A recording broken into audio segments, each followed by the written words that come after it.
As Brumas de Avalon, A Grande Rainha, Livro 2, Capítulo 15. Gwenfar nunca teve vontade de provocar a visão. Não dizia a Sagrada Escritura que nenhum homem sabia o que o dia pode trazer? Não se lembrara quase de Morgana no último ano, depois que a corte fora transferida para Camelot. Mas, naquela manhã, ao despertar, recordou-se de um sonho com a cunhada, no qual ela lhe tomava a mão, conduzindo-a para as fogueiras de Beltane e aconselhando-a a deitar-se ali com Lancelot. Quando ficou totalmente acordada, riu-se da loucura de tal sonho. Sem dúvida, os sonhos eram mandados pelo diabo, pois em todos eles ouvia conselhos maléficos que nenhuma esposa cristã deveria ouvir, e quase sempre era Morgana que os dava. Bem, ela se foi desta corte e não preciso pensar mais nela. Não lhe quero mal. Gostaria que se arrependesse dos seus pecados e encontrasse paz num convento. Mas muito longe daqui. Agora que Arthur abrira mão de seus costumes pagãos, Gwenfar julgava que seria muito feliz, não fossem esses sonhos nos quais Morgana chamava para coisas vergonhosas. E agora, o sonho a perseguia enquanto trabalhava na toalha para o altar, destinada à igreja, e com tanta força que parecia um crime ficar sentada trabalhando uma cruz com fio de ouro, enquanto pensava em Lancelot. Pôs de lado o bordado e fez uma oração, mas os pensamentos continuaram. Arthur, quando ela lhe implorara, no Natal prometera acabar com as fogueiras de Beltane nos campos. Achava que ele o teria feito antes se Merlin não o tivesse impedido. Seria difícil alguém não amar aquele velho, pensou Gwenfar, pois era muito delicado e bondoso. Se fosse cristão, seria melhor do que qualquer padre. Mas Taliesin argumentara que não era justo para o pessoal dos campos acabar com a fé simples numa deusa que cuidava de suas plantações e da fertilidade de seus animais e de suas mulheres. Sem dúvida, eram poucos os pecados que aquela gente humilde podia cometer, tal a carga de trabalho que pesava sobre eles nos campos, a fim de produzir pão suficiente para afastar a fome. Não se devia esperar que o diabo se preocupasse com eles, se é que havia diabo, mas Gwenfar dissera: "O senhor acredita que eles não pecam quando vão para as fogueiras de Beltane e ali praticam ritos pagãos e sensuais e se deitam com outros que não são seus maridos?" "Deus sabe que eles se divertem muito pouco em suas vidas", respondeu tranquilamente Taliesin. "Não me parece ser muito errado que 4 vezes por ano, quando chegam as estações, eles se divirtam e façam o que lhes agrada. Não me parece haver muita razão em amar um Deus que pensasse nessas coisas para considerá-las como maldade." "A senhora as considera como um mal, minha rainha?" Gwenfar considerava. Qualquer mulher cristã teria de achar que era um pecado ir para os campos e dançar nua, e deitar-se com o primeiro homem que lhe fosse mandado. Era uma vergonha, uma falta de recato, um pecado. Taliesin sacudiu a cabeça, suspirando. "Mesmo assim, rainha, ninguém pode ser dono da consciência de outrem, mesmo que isso lhe pareça maligno e vergonhoso. A senhora poderia pretender saber o que é certo ou errado para os outros?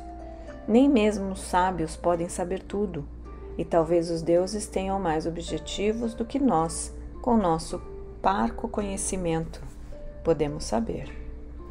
Se eu conhecesse o bem e o mal como conheço, e como os padres nos ensinam a conhecer no Santo Evangelho, então eu teria medo do castigo se eu não impusesse leis que evitassem o pecado para o meu povo?" perguntou Gwenfar. "Deus me pediria contas, creio, se eu permitisse que o mal graçasse em meu reino, e se eu fosse o rei, já teria acabado com isso. Então, minha senhora, só posso dizer que, felizmente para este país, a senhora não é o rei. Um rei tem de proteger o seu povo dos invasores, dos estrangeiros e chefiá-lo com sua defesa. O rei tem de ser o primeiro a colocar-se entre a pátria e todo o perigo, assim como o camponês se levanta para defender seus campos contra qualquer ladrão. Mas Não é o seu dever proibir o povo aquilo que no mais fundo do coração esse povo deseja fazer. Gwenfar, porém, discutiu ainda. O rei é o protetor do seu povo e do que adiantaria proteger os corpos se deixasse as almas praticando o pecado? Veja, Sr. Merlin, sou a rainha, e as mães desta terra mandam as filhas para me servirem e para aprenderem os costumes da corte. O senhor compreende?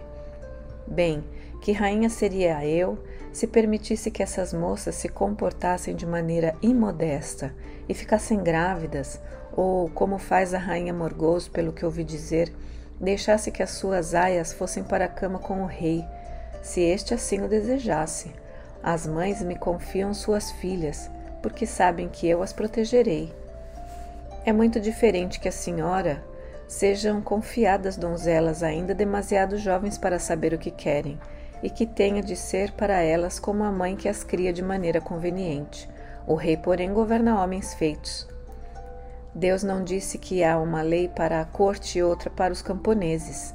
Ele quer que todos os homens cumpram os mandamentos. E suponhamos que não houvesse leis, o que acha que aconteceria neste país se eu e minhas damas saíssemos pelos campos e nos comportássemos de forma tão desavergonhada? Como permitir que tais coisas aconteçam nas proximidades das igrejas? Taliesin sorriu e disse: Não me parece, mesmo se não houvesse leis contra isso, que a senhora fosse capaz de ir para os campos na ocasião das fogueiras de Beltane, minha senhora. Já observei que não gosta muito de sair ao ar livre. Eu tive a felicidade de receber ensinamentos cristãos e orientação dos padres, e prefiro não ir, respondeu ela secamente. Mas Gwenfar, insistiu Taliesin gentilmente, com os olhos de um azul muito claro que a contemplavam entre as linhas e marcas do rosto. Pense nisto. Suponha que houvesse uma lei contra isso, e sua consciência lhe dissesse que era certo entregar-se à deusa em reconhecimento de que ela está acima de todos nós, corpo e alma. Se sua deusa quisesse que a senhora assim o fizesse, nesse caso permitiria a aprovação de uma lei que proibisse as fogueiras de Beltane? Pense, minha cara senhora, há menos de 200 anos o bispo Patrício não lhe disse isso? Era rigorosamente contra as leis aqui, no país do verão, que o Cristo fosse adorado. Por isso privaria os deuses de Roma do que lhes era devido com justiça. E houve cristãos que preferiram morrer do que fazer uma coisa tão simples quanto lançar uma pitada de incenso ante algum dos seus ídolos. Ah, vejo que conhece a história. Gostaria que seu Deus fosse um tirano tão mau quanto qualquer imperador romano? Meu Deus é real, e eles não apenas ídolos, criados pelos homens. Respondeu Gwenfar. Não, mais do que a imagem da Virgem Maria que Arthur levou em combate, argumentou Taliesin, uma imagem para reconfortar o espírito dos fiéis. É rigorosamente proibido que eu, como druida, tenha qualquer representação de qualquer deus, pois me foi ensinado em muitas vidas que não preciso de nenhuma dessas imagens.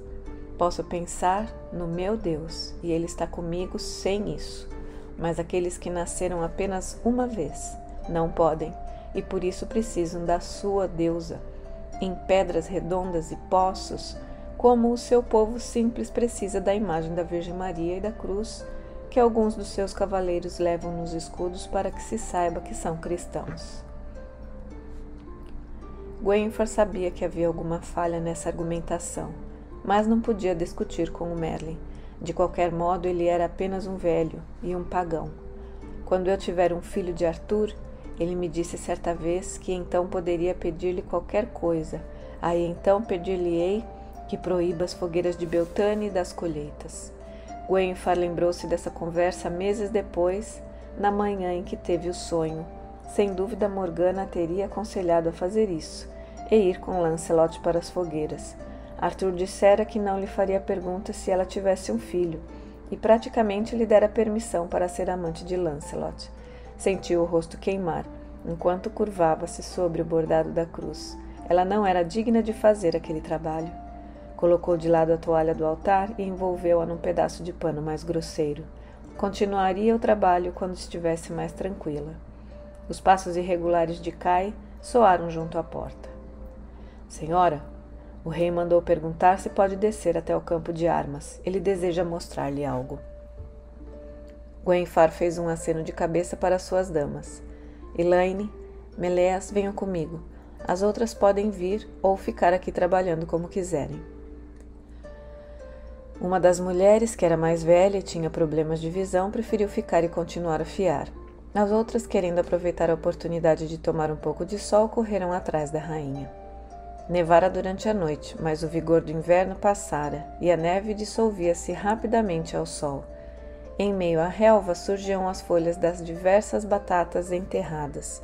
Mais um mês e haveria abundância de flores. Quando Gwenfar chegou a Camelot, seu pai Leodegrance mandou-lhe o melhor jardineiro que tinha para que determinasse quais as flores e ervas mais adequadas ao terreno. Mas aquele alto de morro fora fortificado muito antes dos romanos, e ali vicejavam certas ervas que Gwenfar mandou transplantar para a horta. E quando encontraram uma área onde cresciam flores silvestres, pediu a Arthur que a deixasse fazer ali o seu jardim, de modo que o campo de armas fora edificado um pouco mais longe. Gwenfar olhou para cima timidamente, enquanto atravessavam os gramados. Era tudo tão aberto ali, tão perto do céu. Caerleon ficava perto da terra. Ali em Camelot, em dias de chuva, era como estar numa ilha de névoa e cerração, tal como Avalon. Mas, em dias claros de sol como aquele, era um local elevado e exposto a cavaleiro de toda a área da sua volta. E dali ela podia ver quilômetros e quilômetros de morros e florestas. Era como estar perto demais do céu. Sem dúvida não era certo que os seres humanos, sendo meros mortais, vissem tão longe. Mas Arthur disse que, mesmo havendo paz, o castelo do rei deveria ser difícil de sitiar. Não foi o rei quem veio ao seu encontro, mas Lancelot. Ele estava ainda mais bonito, pensou Gwenfar, agora que não precisava manter curtos os cabelos para usar o elmo de guerra. Trazia uma cabeleira que lhe chegava aos ombros. Tinha também uma barba curta, de que Gwenfar gostava, embora Arthur, a pretexto disso, brincasse com Lancelot, chamando-o de vaidoso. O rei continuava usando o cabelo curto de soldado e era barbeado diariamente pelo seu camareiro, com o mesmo cuidado com que penteava o cabelo. Senhora, o rei a espera, comunicou-lhe Lancelot, tomando-lhe pelo braço, para levá-la até os bancos que Arthur mandara fazer, junto das cercas de madeira que contornavam o campo dos exercícios.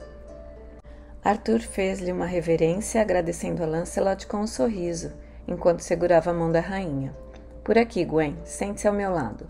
Mandei chamá-la porque quero mostrar-lhe algo especial. Veja ali. Gwenfar constatou que um grupo de cavaleiros mais jovens e alguns dos rapazes que serviam na casa do rei estavam empenhados num simulacro de batalha. Divididos em 2 grupos, combatiam com paus e grandes escudos. Veja, disse Arthur, aquele grandão, com a camisa rasgada, cor de açafrão. Não lhe faz lembrar alguém? Gwenfar olhou para o rapaz, notando a habilidade com que manejava a espada e escudo.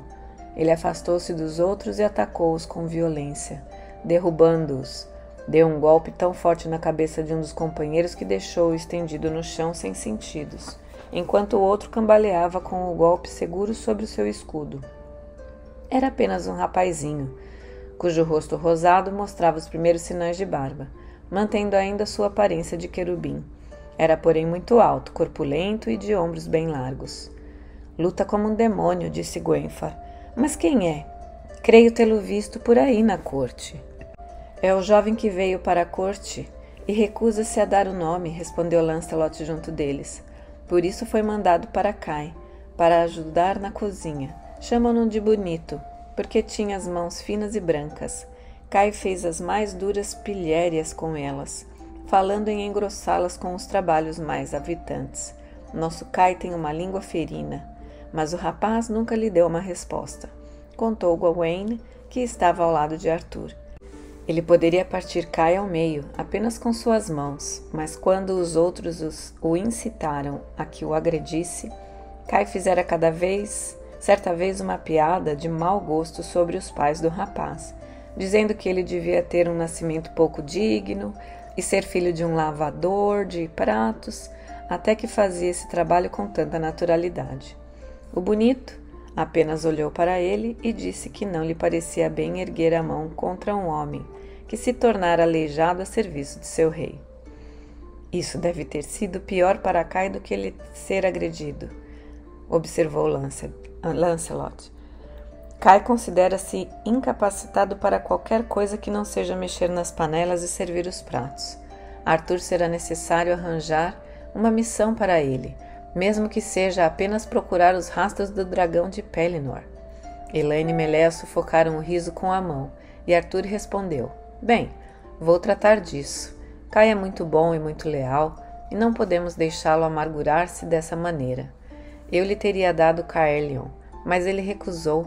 Disse que seu pai lhe recomendou que me servisse com as suas próprias mãos enquanto vivesse, e que viria para Camelot para ser o meu administrador. Mas esse menino que vocês acham de bonito, reparem, não lhe faz lembrar alguém, Gwenfar? Ela examinou o rapaz, que atacava agora os últimos componentes do grupo adversário, com o cabelo flutuando ao vento. Tinha uma testa alta e ampla, um nariz grande e suas mãos, que seguravam com força as armas, eram lisas e brancas. Depois olhou para Gawain, que estava ao lado de Arthur, e cujo nariz e cujos olhos azuis, embora ocultos pelo cabelo vermelho, pareciam-se com os do rapaz, e disse: Ora, ele se parece com Gawain. A frase foi dita como se isso fosse chocante. Sim, parece mesmo, em nome de Deus, respondeu Lancelot rindo, e nunca notara isso, embora esteja sempre em contato com ele. Dei-lhe a camisa que está usando, porque não tinha uma sequer. E deu-lhe também outras coisas, comentou Gawain. Quando lhe perguntei se tinha tudo o que lhe era necessário, ele me falou das coisas que você lhe deu. Foi uma bondade sua ajudar o rapaz, Lance. Arthur, surpreso, voltou-se e disse: Então ele é parente seu? Eu não sabia que você tinha um filho. Não, meu rei, é meu irmão mais novo, Gareth. Mas ele não quer que eu diga nada. E você não disse nem mesmo a mim, primo, observou Arthur, quase como uma censura. Você guarda segredos para o seu rei? Não é isso, protestou Gawain, constrangido, corando de modo de suas faces avermelhadas e seu cabelo ficaram quase que da mesma cor. Pareceu estranho que Gwenfar, que um homem tão grande e forte pudesse corar como uma criança. Nada disso, meu rei, mas o rapaz pediu-me que nada dissesse. Afirmou que eu havia sido favorito por ser primo do rei, mas queria conquistar seu lugar na corte de Arthur e a proteção do grande Lancelot. E foram essas as suas palavras, o grande Lancelot, por seu próprio mérito e não pelo nome de nascimento. Foi tolice dele, comentou Gwenfar rindo. Não, foi uma atitude honrosa. Eu gostaria de ter o mesmo espírito e a mesma coragem para fazer isto em lugar de ser tolerado, porque afinal de contas eu era filho bastardo de Ban e não precisava conquistar nada pelo mérito. Foi por isso que sempre me esforcei para ser corajoso nas batalhas, para que ninguém dissesse que a minha posição não foi conquistada por esforço próprio. Arthur segurou com cordialidade o braço de Lancelot. Você não precisa temer isso. Nunca, meu amigo. Todos sabem que você é o melhor de meus cavaleiros e que você está mais próximo de meu trono. E voltando-se para o homem de cabelos vermelhos, perguntou: Mas Gawain, eu não o protegi por ser meu parente e herdeiro, mas por ser leal e corajoso, e ter me salvo a vida mais de 12 vezes. Houve quem me dissesse que eu não devia ter o meu herdeiro como guarda-costas, pois se ele cumprisse com escrúpulo o seu dever, então jamais subiria ao trono. Mas já tive muitas ocasiões de me ter alegrado por estar às minhas costas um primo tão leal. Colocou o braço no ombro de Gawain. Então ele é seu irmão, e eu não sabia. Eu também não sabia quando ele chegou à corte, disse Gawain. A última vez que o tinha visto na coroação, ele era pequeno, ainda não chegava à altura do punho de minha espada, e agora vejam como está crescido. Mas, quando o vi na cozinha, pensei que fosse algum bastardo da família. Deus sabe que são muitos os bastardos de Lot. Eu o reconheci e foi então que Gareth me pediu para não revelar a sua identidade, a fim de que pudesse conquistar a fama por si mesmo. Bem, 1 ano sob a direção rígida de Kai faria de qualquer menino mimado um homem, previu Lancelot, e esse rapaz tem se comportado como um verdadeiro homem. Admiro-me de que você não o tenha conhecido, Lancelot, pois ele quase o matou na coroação de Arthur, riu Gawain. Ou você não se recorda do menino que entregou a nossa mãe, pedindo-lhe que castigasse severamente para que ele não se metesse mais sob as patas dos cavalos? E quase partia a cabeça pouco depois. Sim, eu me recordo agora, disse Lancelot rindo também. É então o mesmo pilantra, mas ele já está muito à frente dos outros rapazes. Precisa agora praticar as armas com os homens e os cavaleiros. Tenho a impressão de que será um dos melhores. Tenho a sua permissão, senhor. Faça o que quiser, meu amigo. Lancelot tirou a espada. Guarde-a para mim, pediu, entregando a arma a Gwenhwyfar.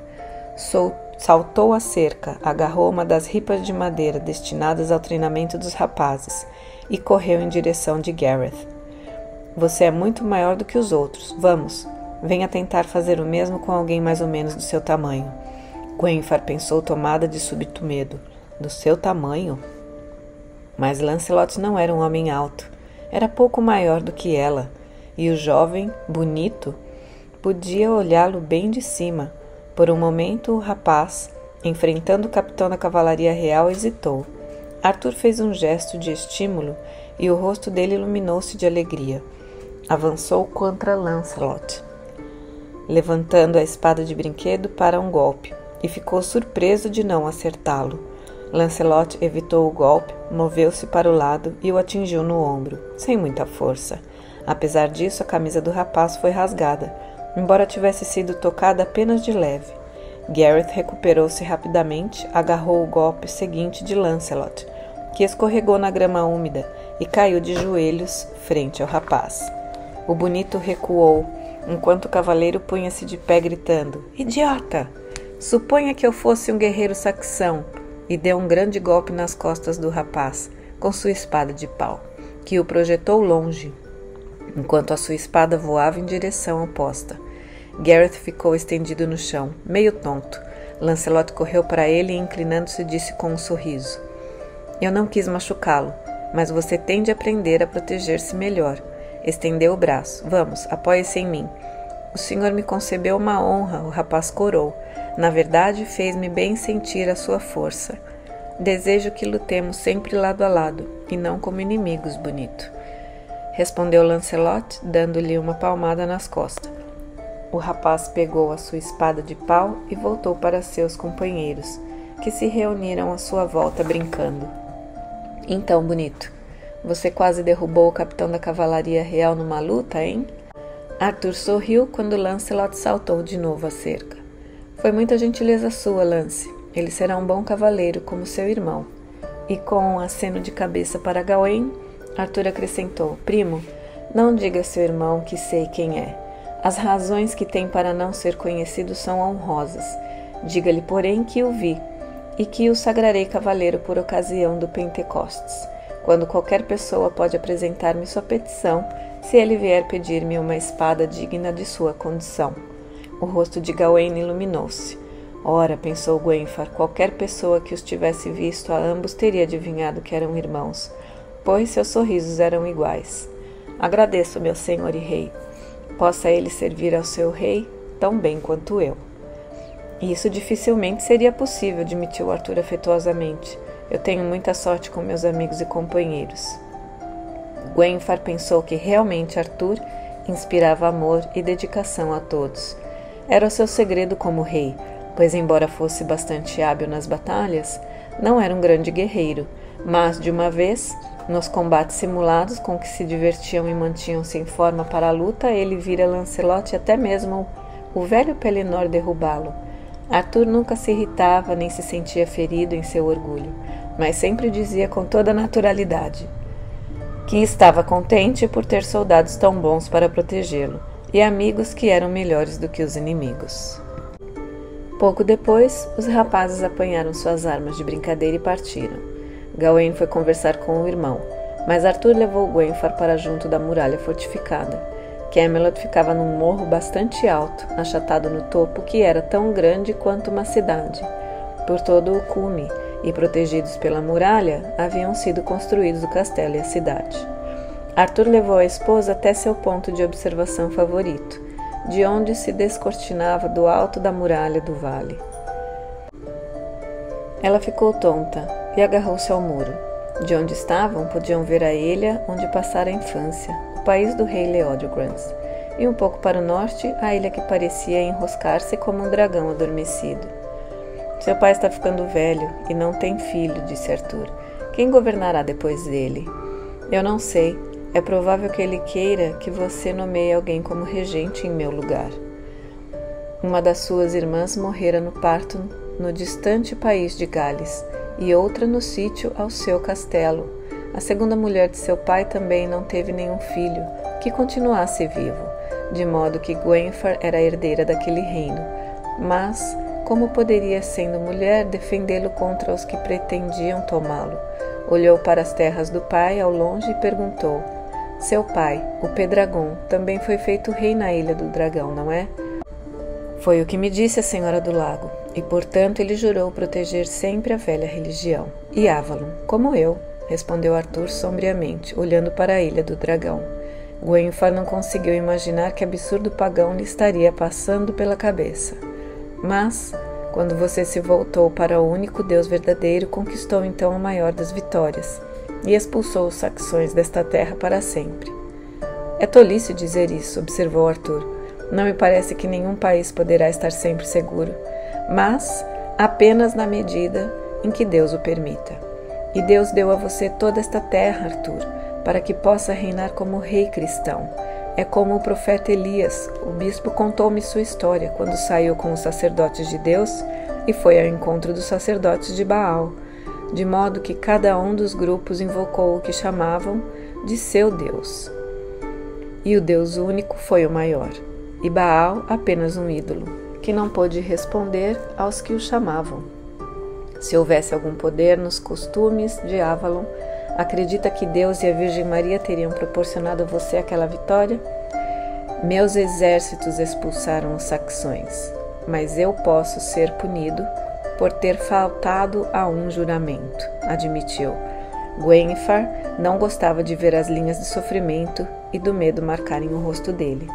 Ela caminhou um pouco na direção do sul, de onde, olhando com insistência, podia-se ver o alto da igreja de São Miguel, construída no alto do Thor.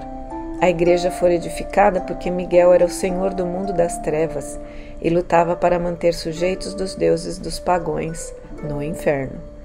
Havia ocasiões, porém, que a imagem enevoava-se ante os olhos dela, e Gwenfar via apenas o Thor, coroado pelas pedras circulares. As freiras de Glastonbury diziam que assim fora nos dias do paganismo, nos dias sombrios de antigamente, e os padres haviam trabalhado para derrubarem as pedras e levá-las dali. Achava que a imagem apagava-se porque ela era uma pecadora, dando-lhe uma visão do mundo pagão. Sonhara certa vez que ela e Lancelot estavam deitados juntos à sombra das pedras circulares, e ele tivera dela aquilo que jamais lhe dera. Lancelot. Ele era tão bom, nunca a pressionava para conseguir mais do que uma mulher cristã, esposa, poderia dar-lhe sem desonra. Não obstante, estava escrito que o próprio Cristo dissera que quem olhar para uma mulher com desejo terá cometido adultério com ela em seu coração. Portanto, ela pecara com Lancelot, e não havia como negar isso. Ambos estavam condenados. Estremeceu e afastou o olhar do Thor, pois parecia-lhe que Arthur podia ler seus pensamentos. Ele tinha pronunciado o nome de Lancelot. Você não concorda, Gwen? Está mais do que na hora de Lancelot casar-se. Ela obrigou sua voz a parecer calma. No dia em que ele lhe pedir uma esposa, meu senhor e meu rei, então deve dar-lhe uma. Mas ele não pedirá. Não quer afastar-se de mim. A filha de Pelennor seria uma boa mulher para ele. E é sua prima. Não acredita que serviria? Lancelot não é rico. Ban tinha muitos filhos bastardos para poder dar-lhes muita coisa.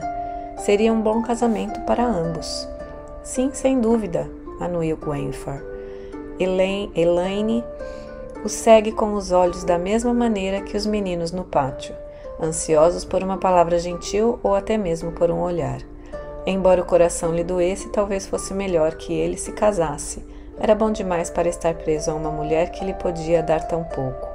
E com isso Gwenfor poderia redimir-se do seu pecado, com a firme promessa de não pecar mais, o que seria impossível se ele continuasse junto dela.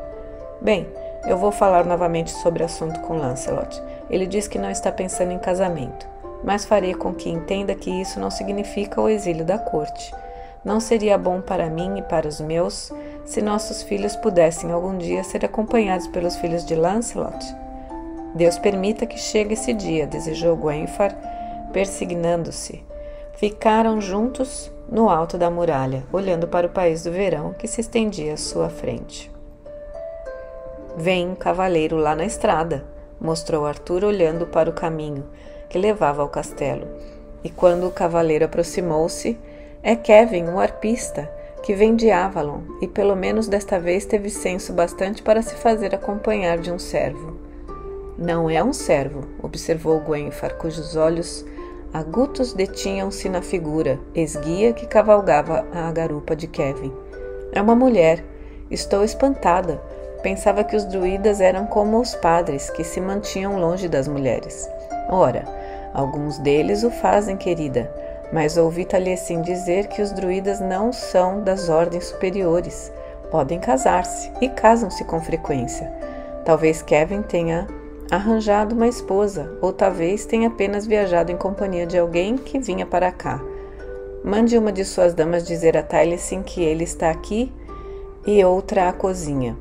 Se vamos ter música esta noite, é conveniente que tenhamos alguma coisa parecida com um banquete, para a gente comemorar. Vamos recebê-lo. Um arpista com a habilidade de Kevin merece ser recebido pelo próprio rei. Quando chegaram aos portões grandes, estes já tinham sido abertos e Kai adiantava-se para saudar a chegada do grande músico a Camelot. Kevin fez uma mesura ante o rei, mas os olhos de Gwenfor estavam pousados na forma esguia e mal vestida que vinha atrás dele. Morgana curvou-se. Eis-me de volta à sua corte, meu irmão. Arthur abraçou-a. Bem-vinda, irmã. Há tanto tempo, disse com o rosto encostado ao dela. E agora que nossa mãe não está mais conosco, nós que somos parentes devemos ficar juntos. Não se afaste novamente de mim, irmã. Não pensava nisso. Gwenfor foi abraçá-la também, sentindo o corpo ossudo e magro da outra, contra os seus braços. Você parece estar viajando há muito tempo, irmã. É verdade, venho de muito longe, concordou Morgana, e a rainha continuou a segurar-lhe a mão enquanto entravam ao castelo. Por onde andou, esteve ausente por tanto tempo, eu cheguei quase a pensar que não voltaria. Eu também, quase cheguei a pensar a mesma coisa, disse ela. E Gwenfor notou ainda que não disse por onde andara. As coisas que você deixou conosco, a sua harpa, os seus vestidos, tudo isso ficou em Caerleon. Mandarei buscá-las amanhã, com a maior rapidez possível, continuou a rainha, levando-a para o aposento em que dormiam as suas damas. Até que cheguem, vou emprestar-lhe um vestido. Você está viajando há muito tempo, irmã, e parece ter dormido num estábulo. Foi atacada por ladrões e teve as suas coisas roubadas? Enfrentei contratempos na estrada, explicou Morgana. E se puder mandar alguém me preparar um banho para que eu possa mudar de roupa, eu lhe agradecerei muito. Também pedirei um pente emprestado, grampos para os cabelos e uma camisola. Meus vestidos ficarão muito compridos em você, sorriu Gwenfor. Mas sem dúvida é possível prendê-los com alfinetes, até que as suas roupas cheguem. Pentes, véus e camisolas posso arranjar-lhe com satisfação, bem como sapatos. Esses que você traz parecem ter caminhado daqui ao reino de Lot e de volta. Fez um sinal e uma das aias. Traga o vestido vermelho e o véu usado com ele. E uma camisola, e os meus outros sapatos de cerimônia, bem como meias. Escolha tudo de modo que a irmã de meu senhor se vista de acordo com a sua posição, e mande preparar um banho com uma serva para ajudar.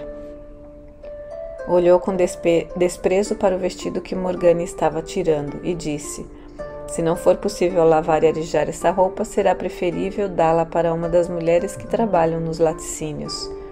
Quando compareceu ao jantar do rei, Morgana usava o vestido vermelho, que dava certo colorido à sua pele morena, e lhe caía bem. Pediram-lhe que cantasse, mas ela não queria, dizendo que Kevin estava presente e que ninguém se interessaria pelos barulhos de um pardal, quando podia ouvir um rouxinol. No dia seguinte, Kevin pediu uma audiência particular com Arthur e em companhia também de Taliesin. Ficaram os três fechados durante muitas horas, tendo jantado juntos e a sós. Gwenfar não ficou sabendo do que falaram, pois Arthur pouco lhe contava sobre os assuntos de estado. Estavam sem dúvida irritados com ele por ter faltado os votos feitos em Avalon, mas teriam de aceitar esse fato mais cedo ou mais tarde.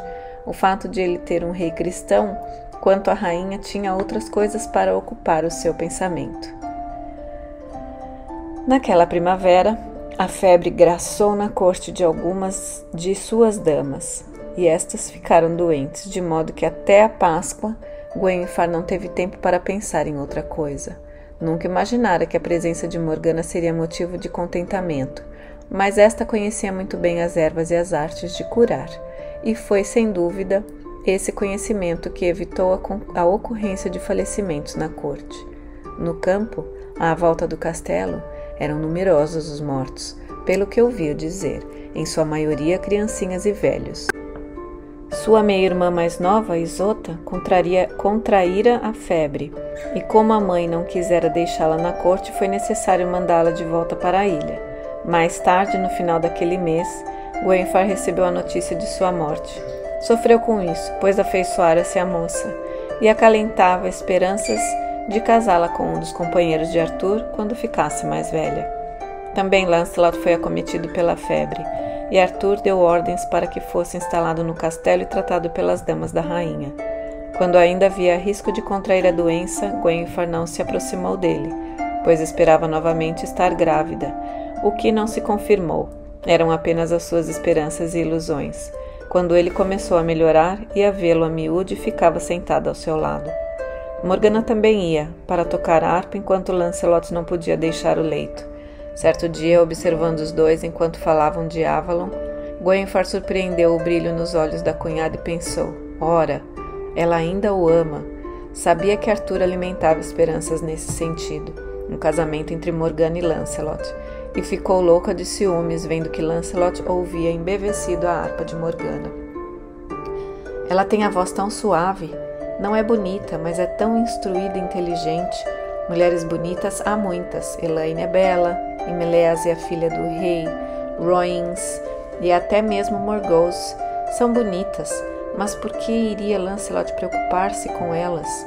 E observou a gentileza das mãos de Morgana, ao erguê-lo e dar-lhe os remédios e as bebidas refrescantes. Gwenfar não sabia tratar enfermos, não tinha habilidades. Ficava sentada, calada, enquanto Morgana conversava, ria e distraía o doente.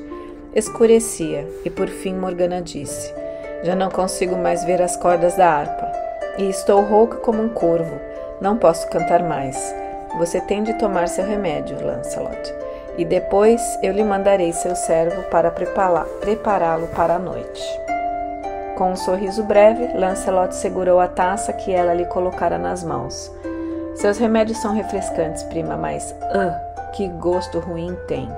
Beba, disse ela rindo. Arthur colocou-o sob meu comando enquanto estiver doente. Sim, e não tenho dúvidas de que se eu recusasse você me bateria e me mandaria ir para a cama sem jantar, ao passo que se eu tomar o meu remédio, como um bom menino, ganharei um beijo e um pedaço de bolo. Morgana riu.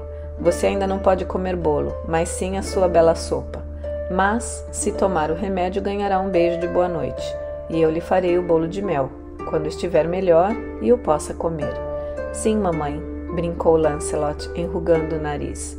Gwenfar pôde ver que Morgana não gostou da brincadeira, mas quando ele esvaziou o prato de sopa, ela inclinou-se e o beijou de leve na testa.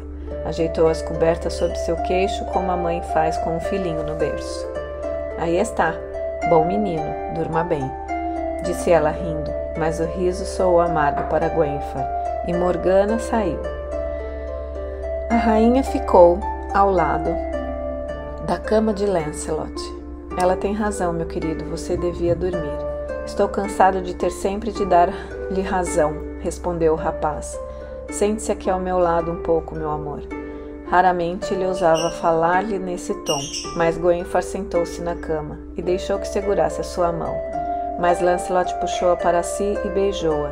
Ela ficou estendida na beirada da cama, deixando-se beijar repetidamente.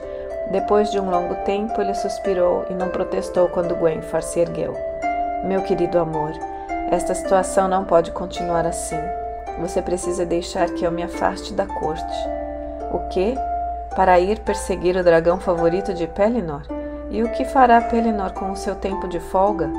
Esse é o seu passatempo favorito? Brincou Gwenfar, embora sentisse uma pontada no coração. Ele a tomou nos braços, puxando-a para si. Não brinque, Gwen. Você sabe, eu sei. Que Deus nos ajude. Acho que Arthur também sabe. Que só amo você desde que vi na casa de seu pai. E para que eu seja fiel ao meu rei e amigo, preciso afastar-me desta corte e não olhá-la nunca mais. Eu não o prenderei, se você julga que deve partir, tal como já parti antes, repetiu ele com violência. Todas as vezes que fui para a guerra, metade do meu ser ansiava por tombar as mãos dos saxões, a fim de não voltar para um amor sem esperanças. Deus me perdoe, mas houve ocasiões em que odiei meu rei, a quem jurei amar e servir, para depois pensar que a nossa amizade não devia ser perturbada por nenhuma mulher. Por isso jurei não pensar mais em você, e a não ser como a esposa do meu rei. Mas agora já não há guerras, e tenho de ficar aqui sentado dia a dia, vendo ao lado dele no trono, e pensar em você na cama dele, como uma esposa satisfeita e feliz. Por que acredita que estou mais feliz e contente do que você? Perguntou com voz trêmula. Pelo menos você pode escolher entre partir e ficar, mas eu fui entregue a Arthur sem que nem mesmo me perguntassem se eu queria. E também não posso abandonar a corte, quando as coisas não são do meu agrado, mas obrigada a ficar aqui, detrás dessas paredes e fazer o que se espera que eu faça. Se você pode ir, não me sinto capaz de pedir-lhe para ficar, e se você ficar, não posso mandar que se vá. Você pelo menos é livre para ir ou ficar como melhor lhe parecer. E pensa que a felicidade para mim seja em ficar ou em partir? Perguntou Lancelot por um momento. Gwenfar teve a impressão de que ele ia chorar, mas controlou-se. Meu amor, o que quer que eu faça? Deus não permita que eu lhe cause ainda maior infelicidade. Se eu partir, então, o seu dever é evidente. Ser uma boa esposa para Arthur. Nada mais, nada menos. Se eu ficar... Interrompeu-se. Se julga que deve ir, então vá, soluçou Gwenfar enquanto as lágrimas lhe desciam pelo rosto, enevoando-lhe a visão.